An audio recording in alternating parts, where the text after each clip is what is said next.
60 seconds to comply. I think you'd better do what he says, Mr. Kenny. You have 60 seconds to comply. This is minute 80. Pod man. Pod machine. All pod. This minute begins with Emil trying to have a nice night on the sidewalk watching That's Not My Problem during a riot, and ends with Joe saying, they let me out of jail for free. My first note is Emil looking pensive, deep in thought, or is it just looking at the TV? It is pretty funny that he's watching. Okay, one thing I love about this, analysing it bit by bit, I never noticed this before, but it's a great piece of editing and cinematography that we went from RoboCop, Murphy now like sitting down, just processing everything, and we cut to Emil Contemplating, mirrored in shots, like his actual, things like that. So it's a lovely bit of Murphy's together. on the left. He's on the left facing to the right, and Emil is on the right facing to the left. So there is, there's some symmetry there. There's some like great poetry, symmetry, right? yeah. And then what we find out, I don't know, he's just watching the fucking titty show, and I love that he throws an almost full bottle of whiskey through the window, and then just crashes the rest of it with a crowbar. Like, you could have saved the whiskey, man. Just use the crowbar. Yeah. Oh, yeah. So he wanted to turn up the volume on the TV. Yeah. He didn't want to steal the TV. He didn't want to do anything. He just, I got to turn the volume up. I'm trying to watch my show, man. Well, think about it like that. He was watching it silent anyway. Yeah. Well, obviously, because, let's face it, That's Not My Problem is not a show people listen for the dialogue. No. Having watched a lot of 80s television, it's a totally different format. I think the way we make television now is much more cinematic, and Stranger Things is a really great example where it's longer and slower. It may be a little too slow this season, I'll just further that, but it's... I was watching and I had this realization, this is not 80s TV. They're not trying to do an homage ever to 80s television. It's 80s cinema. It's John Carpenter, it's Spielberg, it's all of that. Oh yeah, Stranger Things is absolutely all about 80s cinema. It's not about TV, because if it was, it'd be a shitty sitcom. Yeah, so that's... Well, there are a lot of 80s shows I love, and I think Miami Vice is probably the thing that changed everything. You're not exactly up my alley, style and persona-wise. In terms of, we can actually do cinematic stuff on a television budget, and within that format.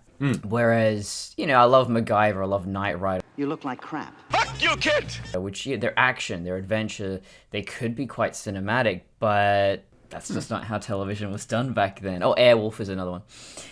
The thing that fascinates me is the plots are so repetitive. It's basically, setting, Vietnam. We gotta rescue some orphans, and I kid you not, there's an episode like that in MacGyver, Knight Rider, and Airwolf, and hell, there's probably one in 21 Jump Street. I just haven't finished the series yet. The Golden Girls, 2 frickin' episodes in a row are about weddings. Crazy bit of trivia for Golden Girls and weddings. One of the episodes is there's a wedding and it's full of Elvis impersonators. One of those Elvis impersonators... I didn't watch that one. One of those Elvis impersonators, and this is not a joke, this is legit, is Quentin Tarantino. Whoa. I am absolutely not kidding. It's easy to spot, especially if you know that chin. He's easy to spot because he's the only Elvis that is cosplaying as young Elvis, and that was his own suit. He admitted that in an interview years ago. Yeah. Can't wait to get to that episode. But anyway, bringing it back to my point of what was television to people back in the day? It was a totally different relationship, and I'm starting to wonder if it's more like radio and how people were interacting with radio back in the day as this background thing. And, well, people would sit around and listen to a radio play, but also it would follow you around during your domestic tasks, ironing, sewing, whatever it is. A lot of those 80s shows are very dialogue heavy. It's not visual. There's even Knight Rider, which has the stunts and stuff. For the most part, you can just close your eyes and you're following the story just fine. What was the phrase? Tune in, tune out. Yeah. Whereas now we've got binge-worthy TV. Everyone talks about, oh, you know, I watched a whole series in a weekend.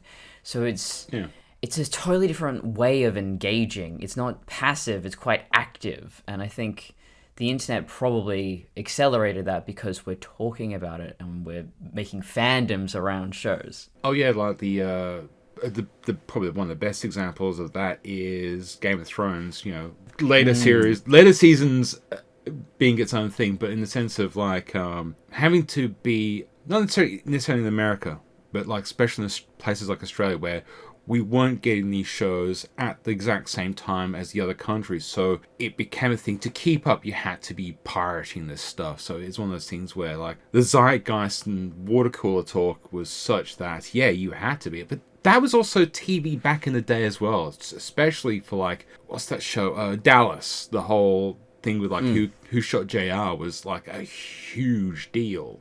It seems stupid now, but it was that big a deal. My brother told me, I don't remember which stand-up comedian he was quoting, but this comedian was friends with a guy who, I don't think he'd done anything too bad. He didn't murder anyone, but he had committed a fairly serious felony, and he was going to hand himself in.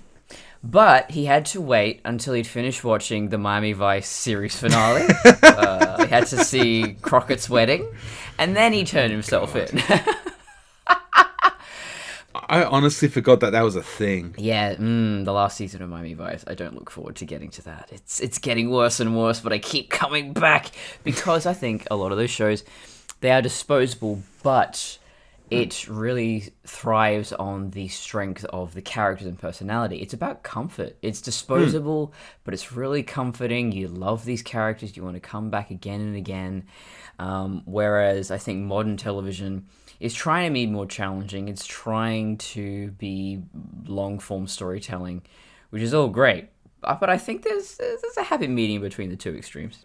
It's funny, you bring it back to what you said earlier, like the modern day television experience. Like you still get the occasional sitcom, but one of the major changes in television in the last 2 decades was the emergence of reality TV. So I'm guessing a lot of this response, at least the one-day response, is how do we grab the attention that's being taken away? And probably focusing on actually decent storytelling and investment in long-form storytelling over, I think it's probably a great response to that, because reality TV is, I'm not sure how accurate this is, but it feels more accurate, is more disposable than any other TV that's ever come before. Oh, absolutely. I don't think people go back and say, oh man, do you remember that episode of The Kardashians? No. Nobody is rewatching reality TV. I mean, there's always been a form of reality TV in the same of like game shows. And some people, weirdly enough, do rewatch game shows. But, like, who's rewatching Big Brother? Who's rewatching all this just utter garbage that got thrown out? Yeah, because they just keep making more and more of the same thing. Yeah. Exactly. There's no reason to rewatch these things because there's no story to them. You watch the drama suspense because that's what it cashes in on ultimately. And once you already know where it's going. Yeah. But I would say I'm rewatching The Simpsons from the beginning. And oh my god, it is so smart. It is so incredibly smart. And I feel like they were probably one of the bigger players in shifting television from this fairly disposable comfort food and being a little bit more intellectual. But it's in this beautiful sweet spot between the two because it is comforting, it's sweet, it's lovely and cute in a lot of ways. But it's also really witty and challenging and smart and intellectual and all those wonderful things. And I mean, that's the very back end of the 80s through to the early 90s. And that's, I think, one of the biggest shifts culturally in television. Well, The Simpsons was also a response to things like, Full House. Oh, family sitcoms. Yeah, the Full House. Simpsons was one of the first, it wasn't the first, but it was one of the first dysfunctional family sins. Like that and Married with Children are probably the two easiest ones to view. I think what The Simpsons had an advantage over something like, say, Married with Children is that it could get a little bit surreal. It could do things that another sitcom would. And at the end of the day, I think, whereas I think, say, Marriage with Children, everyone in the family was very much antagonistic towards each other. The Simpsons, while they were dysfunctional, the family still held together. And I've seen plenty of, I've only seen like a scratch of the surface of the video essays and analytical stuff about The Simpsons, but you can track the evolution of The Simpsons, specifically with Homer Simpson. Like, he wasn't quite the buffoon he would later become, you know, a guy that you would almost think, this guy should not be legally allowed to leave the house, he's that stupid. He needs a carer. Yeah, but like, early ones, he could be a bit of a grumpy asshole, but he still loved his kids, he still loved his wife, and I think that's more relatable, you know. I don't think any family is just perfect. I think everyone does get on each other's nerves, but it always comes from a place of love. Yeah, so like early Simpsons was very much a reaction against all that sanitized, like saccharine. Yeah, that's the best word I was trying to find. Type of media we got about families and stuff like that. And the problem with The Simpsons is that it's like a lot of punk. It was the outsider that became the mainstream, and I think that's the problem with modern day Simpsons, is that it's such a shadow of its former self in regards to what it once was, that it's very Disney-fied. I've watched some recent episodes, and they're still actually quite good. Yeah, it was Disney-fied before, because Fox basically went... Disney actually bought them, Yeah, Fox was just like, this is making us a ton of money, and so for like 20-odd years, pre-Disney, it lost a lot of its bite, it lost a lot of its edge, it lost a lot of its, it lost a lot of the humor that made it so... Well, so this is going to be interesting going forward with this podcast, is because we're going to see, not so much in the next movie, but especially with RoboCop 3, the way that the media will take something that's a little bit edgy, a little bit too extreme, and then they sanitize the hell out of it. It started early on with RoboCop with the cartoon series, but even that had more violence than some of the later versions of RoboCop. And that was a kids show in the 80s. It's still hilarious to me that there is a RoboCop kids show. It feels so from the universe of RoboCop. Like, I can imagine that show playing in the background within that world. Yeah, like if the RoboCop cartoon was actually like had a huge OCP sponsorship thing on it, you would not be surprised.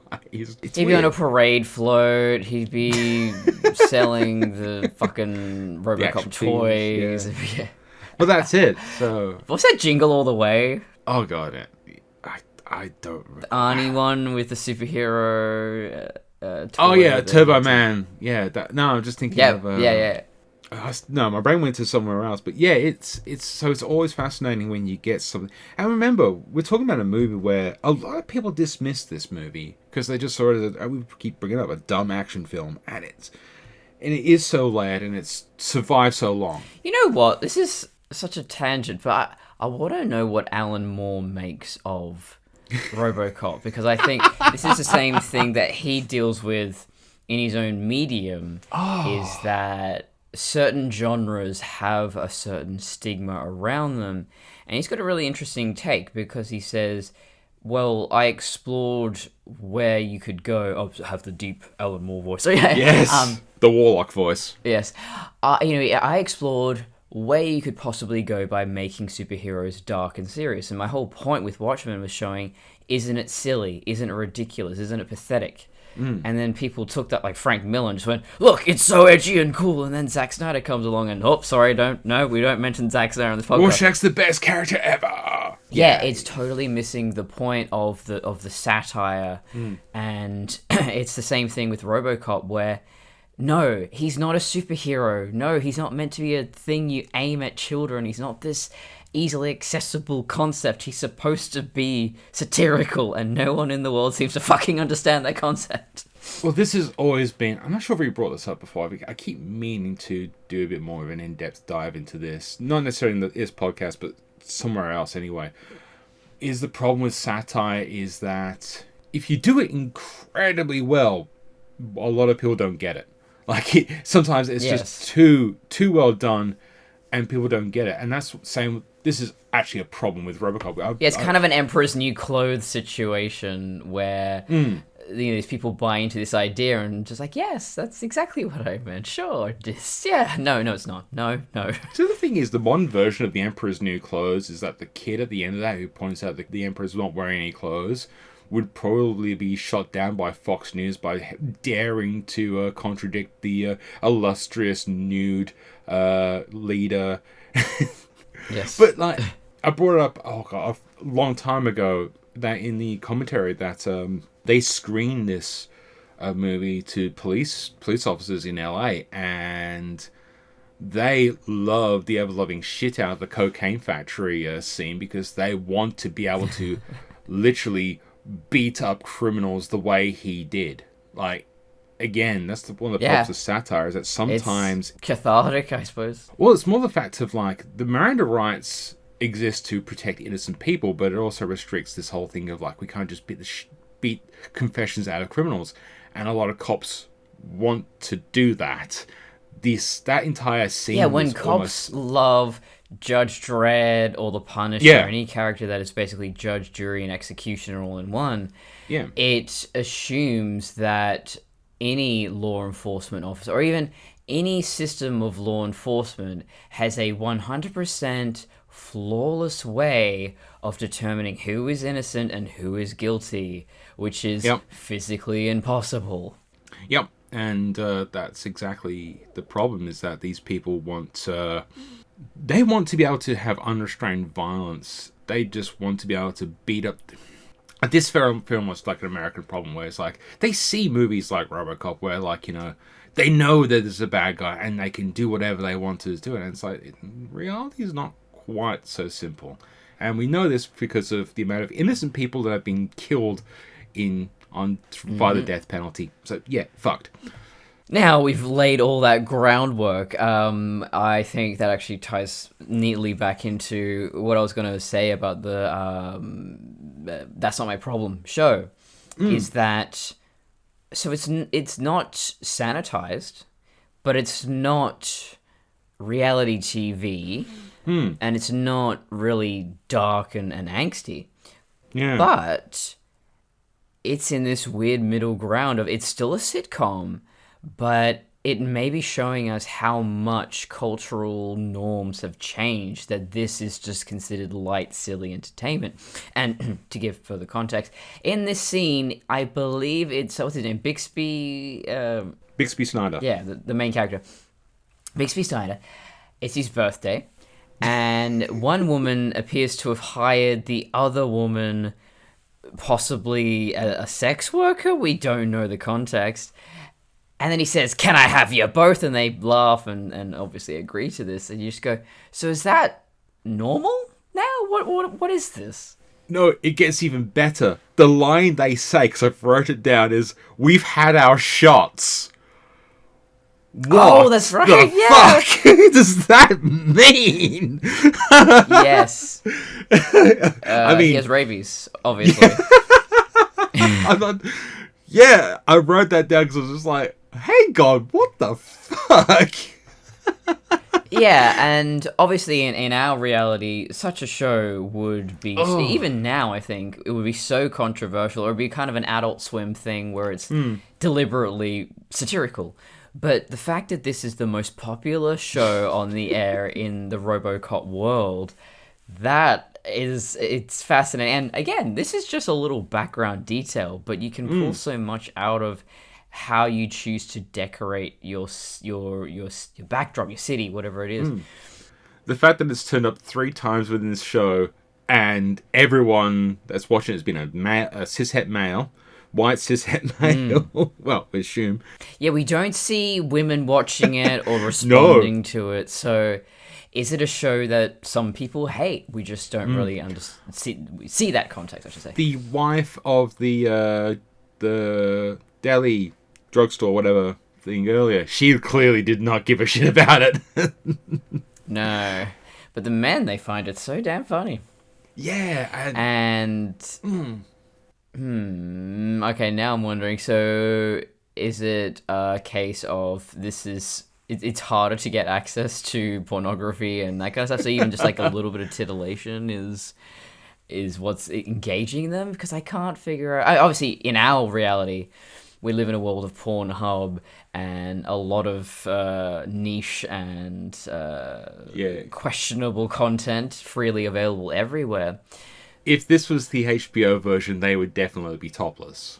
Because, So, of course it would.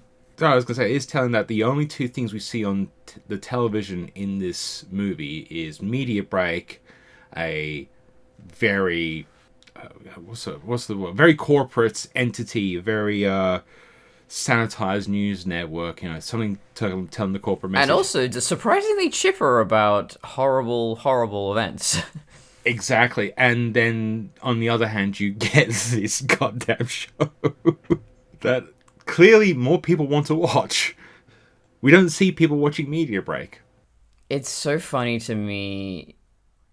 I mean, I get, I applaud them for making things look contemporary, although sometimes when you think about it too deeply, you go, okay, that's a little silly. But if you look closely at the shop front, I don't recognize a lot on display, but I do recognize Eye of the Zombie, which is a John Fogerty album, which confusingly has a werewolf on the cover, not a zombie. But anyway, I digress. There's possibly a Lionel Richie album there as well, and it's all contemporary media.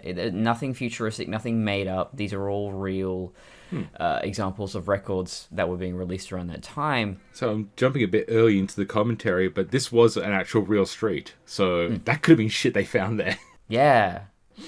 Yeah, I mean, they destroyed that window, so I'm wondering, well, surely no one who owns a shop front would be like, yeah, go ahead, destroy everything.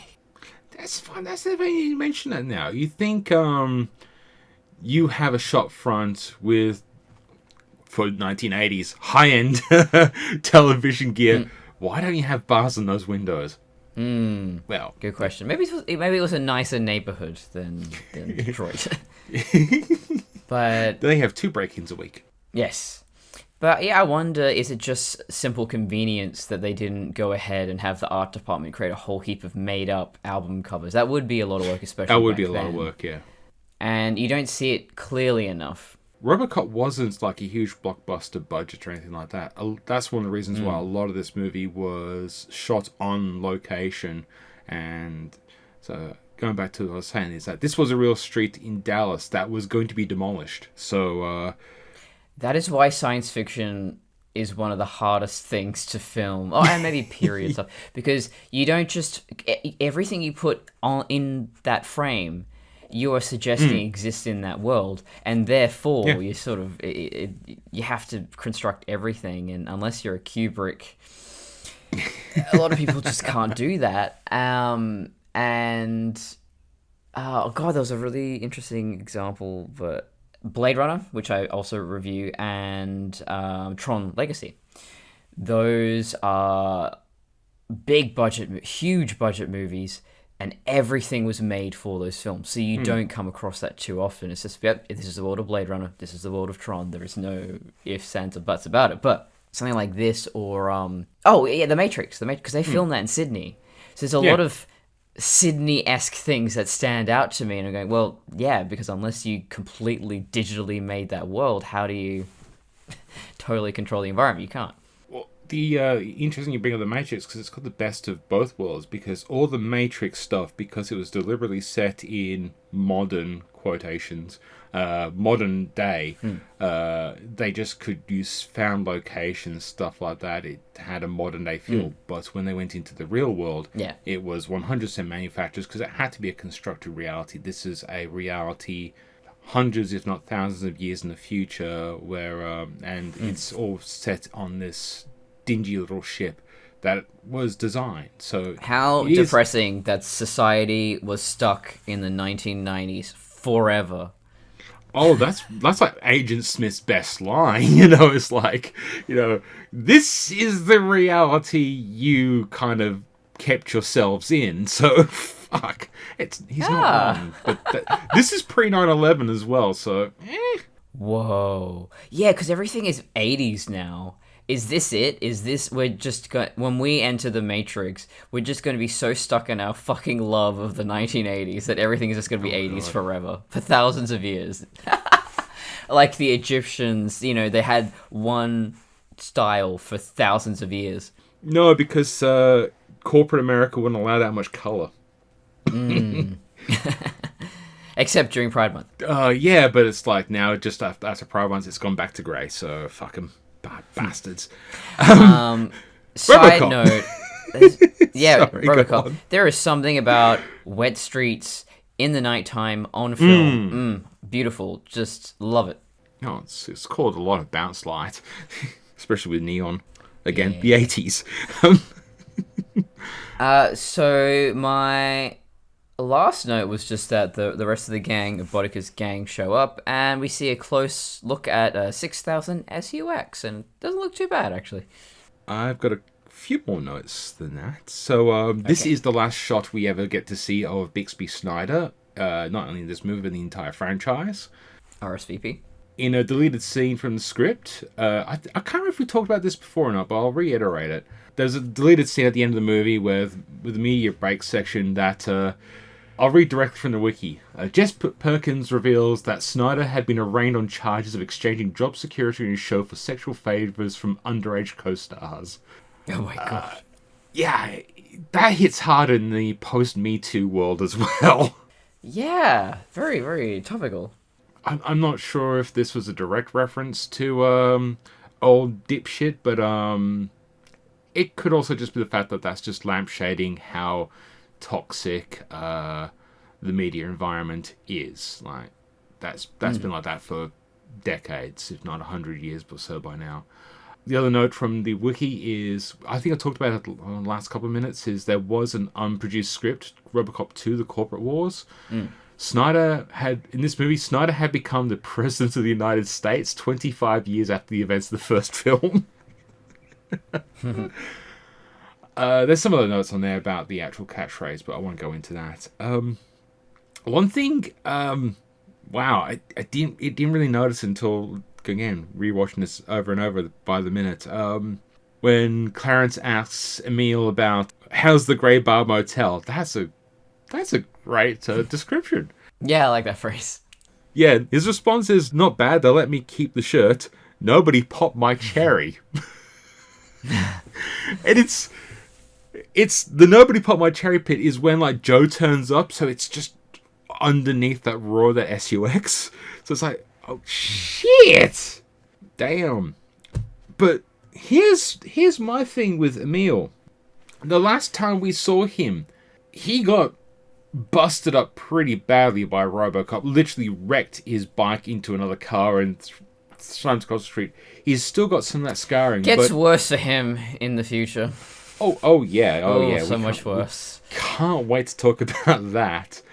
But but what's really interesting is that, because this goes into the whole idea of time compression in this movie, is a bit wibbly wobbly. Like, he had to be in hospital for a few weeks, given the injuries he sustained. Surely. I mean, fine, he got chucked into prison. Given that this is a world where they can make a robot man, I think technology has advanced. But we don't see that, and that's mostly because of the corporate system. Like, the corporate system aren't going to give that technology freely to a crim. I mean, maybe Dick Jones does, but... True, healthcare. Yeah, but it's one of those things where it's funny that, because I think I'm not sure if it's in the book or in the script later on, he's supposed to have been jailed last night. Like, the arrest of RoboCop was last night. It's like, no, that's not... I thought there was some time between it. Yeah, that's what I thought as well. So I'm going to try and keep an eye out for that. But it's weird because that happens a lot. And that happens in the other movie we're not going to talk about until just yet. But it's interesting that... Not unless we have to. Yeah, holding off as much as possible. But it is interesting that this is one of those things where RoboCop exists over a time period that we are not really privy to. But it feels weird. We kind of get that this guy got so wrecked that he had to have been... Like, RoboCop has to have been on the streets for a few weeks at most by now. It's one of those things that I think all writers, or all good writers, should at least have in the back of their mind when they're writing it. Okay, and then a few weeks pass, and then this, that, and the other happens. Yeah. And I guess it's one of the... but you never actually write it... or very rarely do you actually write it down. And I think the reason why is you can get away with some continuity errors that way. I've definitely noticed that with my own writing, where I go, but if I just don't say how long it was, it doesn't matter. It does, for the most part, it really doesn't. It's one of those things where, unless there's a spatial awareness, like, say, horror is a good one. Horror usually happens in a night. Not taking into account things like, say, Nightmare on Elm Street, where, it's whenever someone sleeps, so you can kind of track time that way.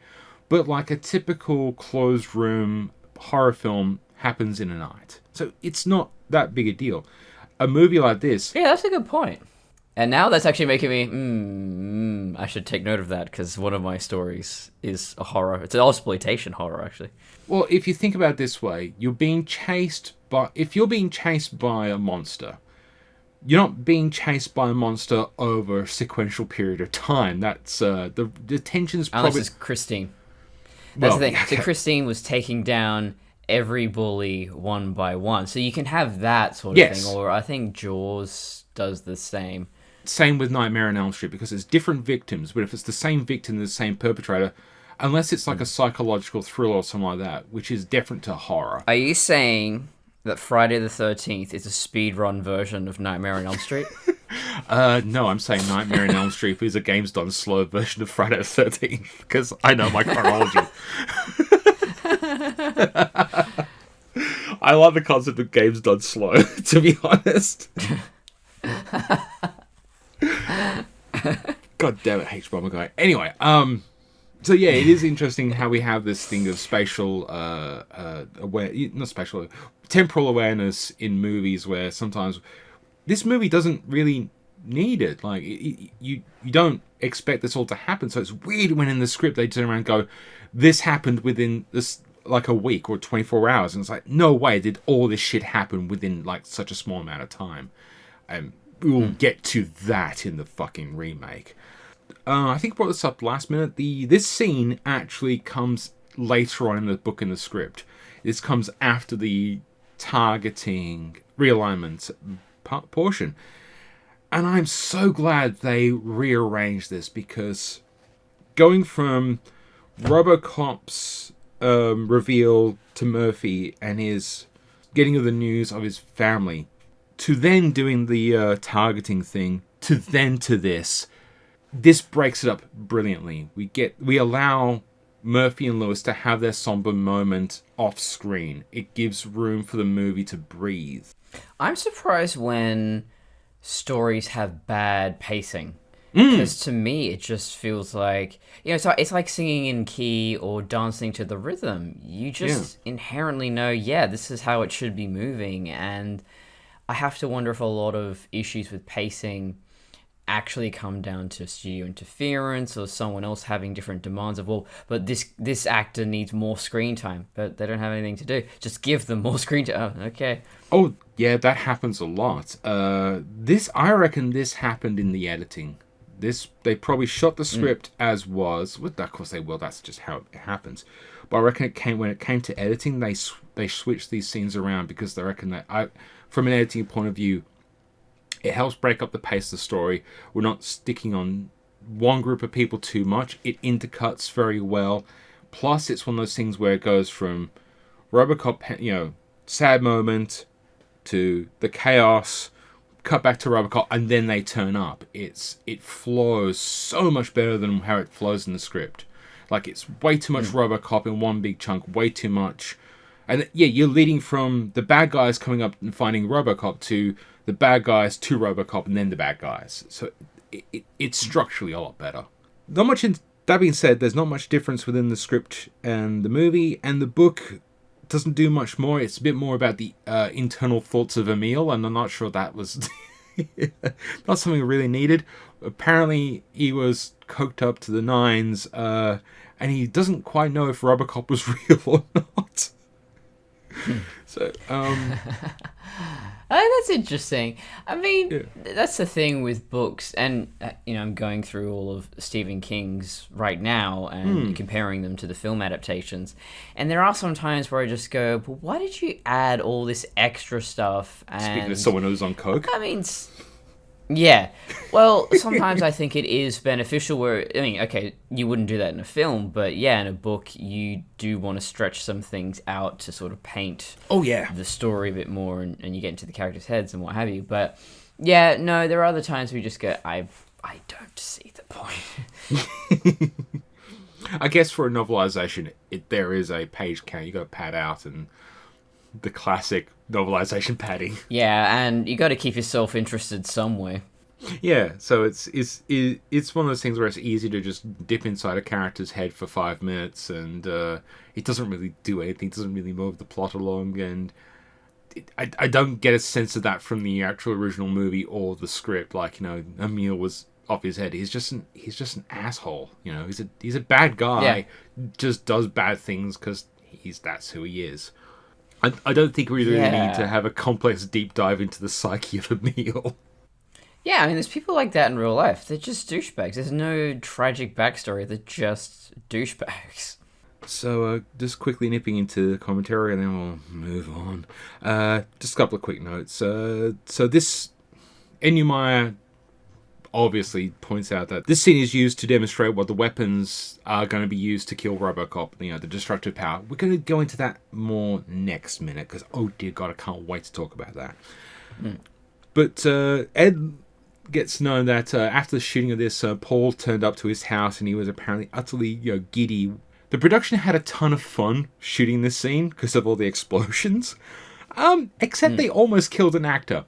They didn't specify who that was, so I'm guessing it was one of the background ones. But apparently it did shake up some of the actors a little bit. Because that one explosion, next minute, after the car explosion, was a little bit too big. We'll talk about that more next minute. Is it time for gaslighting RoboCop? Alex, how do you feel? I feel fine, Dr. Norton. Minute 92 begins with security taking over the lab and ends with Liz Klein visiting Clara. And minute 93 begins with Clara blasting Liz verbally and ends with soldiers telling Norton to step outside. So my comment for 92 was, things are finally happening. Yep, same. We're actually getting some momentum in this plot. Yeah, it's only taken 92 minutes. But my comment for 93, I just called it the hysterical lady minute. Yeah. It literally starts off with the Clara confrontation and her going a little bit and then it's like Norton's assistant starts going off and those douchebags go, she's hysterical. Like, you can't even hear what she's saying. It's like, so hysterical lady minute. Yeah, can't trust them. They're all emotionally fragile.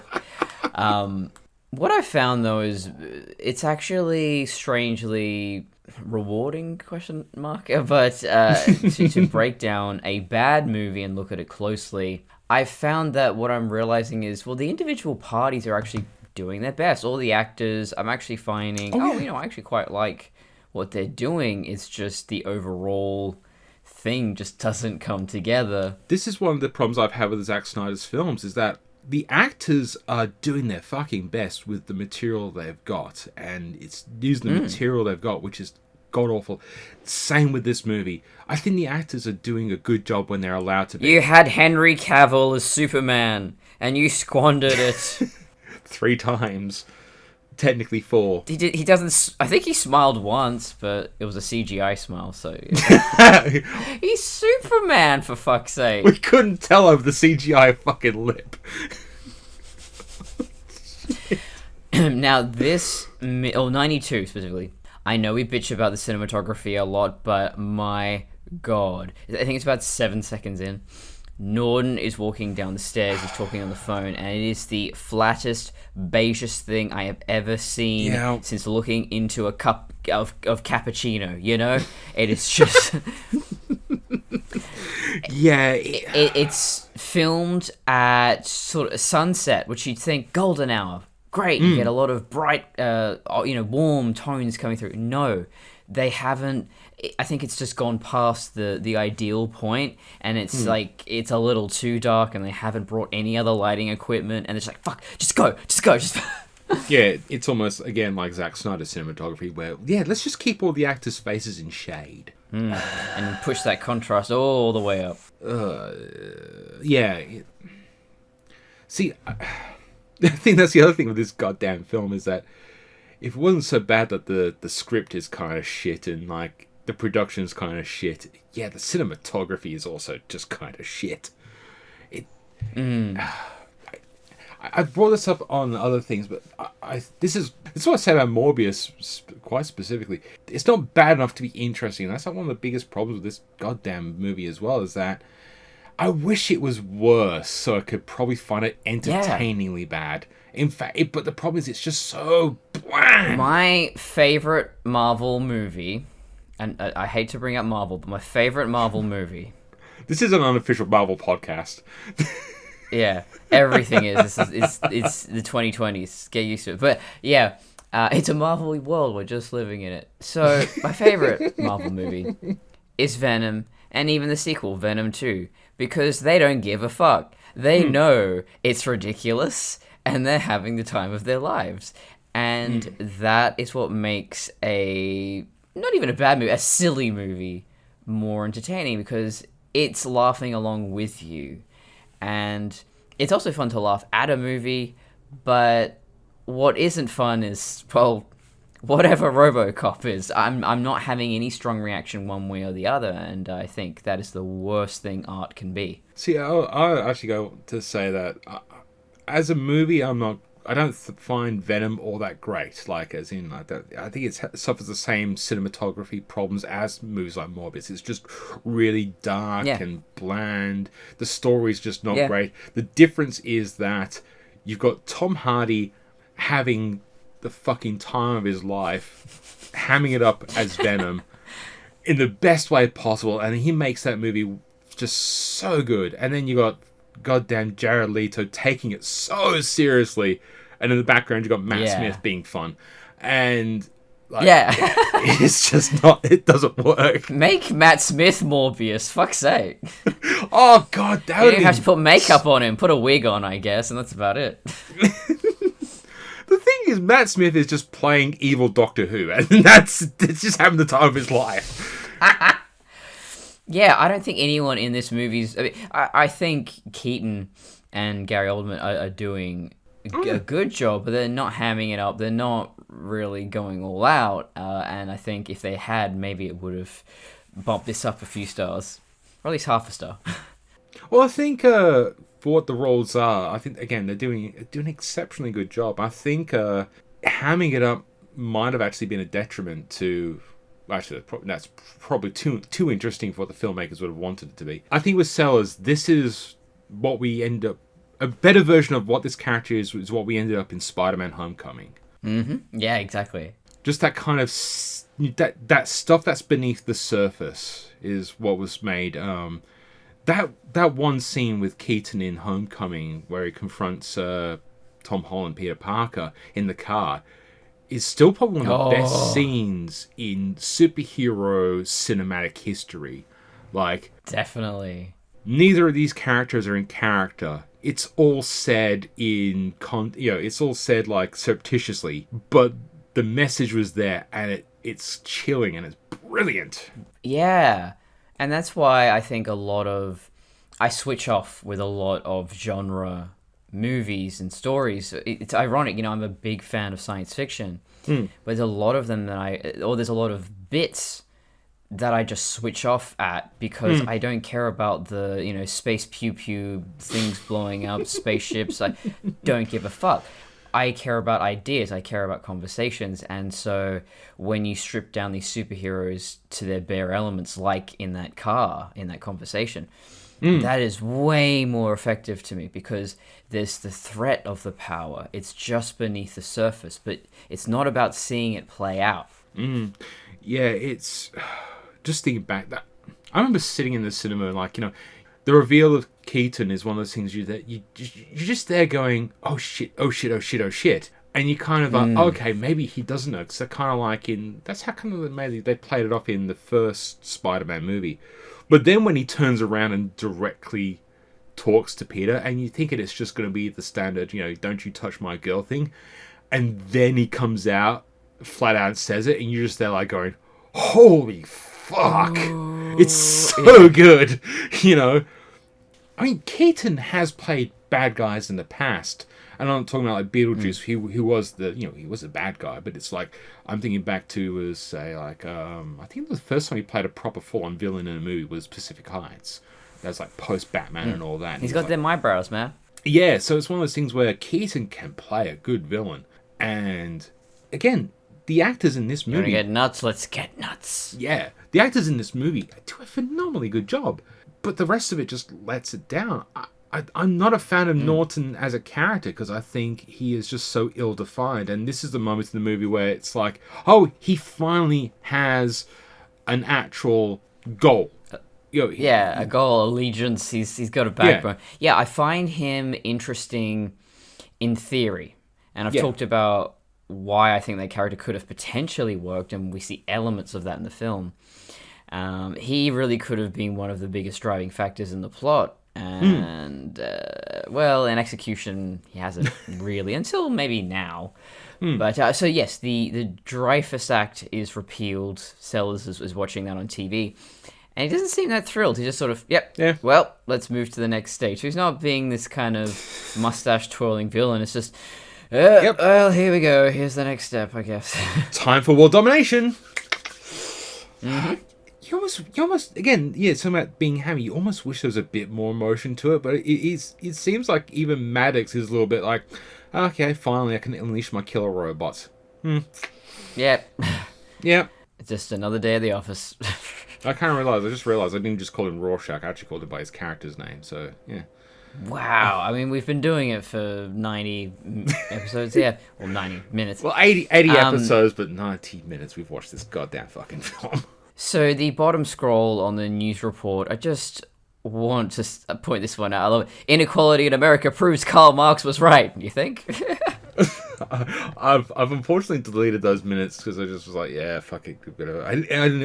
I didn't bother read. Normally I would, like for a good film, but I didn't even bother reading the text on this one. I was so desperate for additional information. I just want to get this over with. Yeah. It's already floated out of my brain. Yeah, Maddox says to his staff, God, you guys are slow, and a bunch of girls. Like, pick one, buddy. Pick one insult at a time. Jesus. Yeah, I think Maddox is the embodiment of toxic masculinity of this movie, unintentionally. Like, and you know what? He is kind of a hammy, played-up character. He is quite fun. When you just focus on Jackie Earle Haley's performance, it's fun. It's funny, and he's clearly aware of it's supposed to be satirical. He is playing on that toxic masculinity, the sort of pro-gun, NRA kind of bullshit. He's the one character right from the off that just was like, this is fucking stupid. Why are we doing this? But I'm being paid for a job. Let's just fucking do this. I love him for it. Yeah, he's probably one of the best things in this movie. Yes. I'm not sure what that says about the movie but that's legitimately true, you know. Well, I mean, Jackie Earle Haley's always been just MLG elite actor. As much as I rag on him for Rorschach and all that, no, his performances has always been fucking great. So yeah, I feel bad that I forget his name half the time. Well, you know what? It's not even about how he played.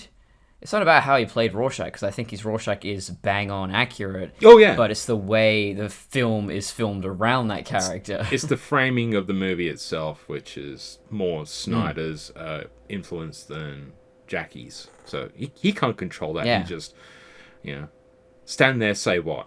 But yeah. And so Sellers calls up Maddox and says that Norton is on board, and Maddox is like, "Oh, finally!" So that's now shit's going down, I guess. So that's contradictory to what I was saying last few minutes regarding this, because I said, like, it's two great actors. They both know they're bullshitting each other, And yet Sellers is now kind of giving the game away that he realizes that it's not, he didn't get the bullshit, even though it was just, it was oozing off the screen that both these people knew the other one was full of shit. They both acted that way. But now the script says that Sellers bullet, and this will come up in the next couple of minutes when Norton frees Murphy, and but at the same time the movie also is implying that Sellers is smart enough to take fucking what's her face, not Brie Larson, Clara, fucking face woman, generic blonde woman, hostage for reasons, but clearly because he wants to blackmail Robert. Yeah, this movie's dumb. This movie's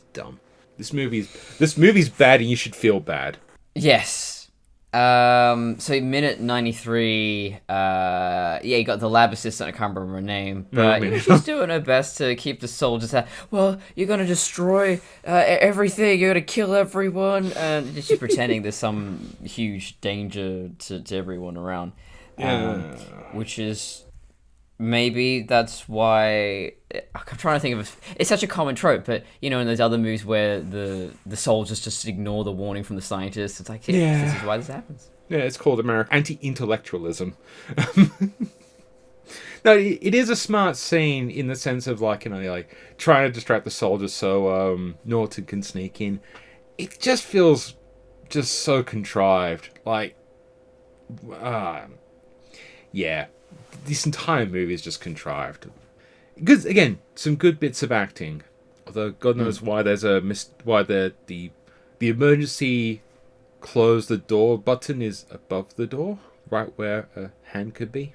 Fuck. Yeah. Contrived. I can't remember if that's next minute or not, but who cares? I think it's this one. Yeah. I can't remember. So I was thinking about the visual design of science fiction, and I feel we only see the same few looks over and over again. I was watching a movie called Archive, which is bullshit, but never heard of that one. A little independent. The makeup's quite good, and so I'm glad I watched it just for the costumes and stuff and seeing what they did with a very small budget. But I immediately went, "This is just Alien." These hallways, these doors, it's all Alien, and I think, actually, Prometheus, I will defend it forever, and people keep shitting on it, but nothing looks like Prometheus. No. Say definitely. what you will, nothing looks like that. And otherwise, we have the sort of Star Trek, Space Odyssey, very clean look. You've got Alien, or you've got Star Wars. Yeah. There is nothing else. Yeah. Passengers sort of had a 1920s thing. It's clean future or dirty future. Yeah, Passengers, fairly forgettable film, but they did have an Art Deco interior, which I thought, okay, I've never seen that in a science fiction before, except maybe Altered Carbon. This is why we need like a good BioShock adaptation. I don't think it's ever going to happen. At least a good adaptation, because it would be fun to see like this Art Deco-y world. Even though it's like underground, it's not space. But because if you are building these things from scratch, so, I can understand if you're like in this remake of RoboCop, you're filming in real locations. It's not an entirely controlled environment. Okay, that's fine. I accept that. Yeah, the original was like that as well. Yeah, but something like, Ex Machina, which I think is a very beautiful and fairly distinct-looking film. It's entirely within one set. You can control that environment. There is no excuse why it has to look generic, because you're building the whole thing. Yeah.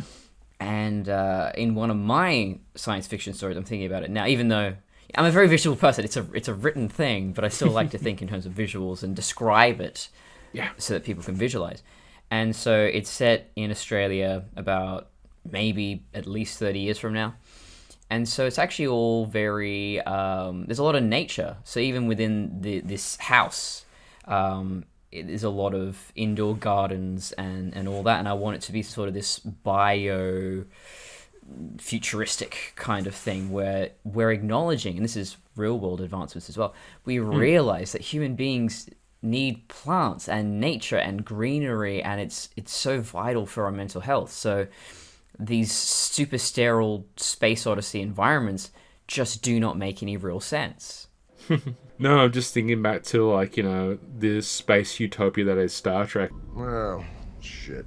It's exactly what I was hoping to spare you from. And it's just like, yeah, he's never any plants.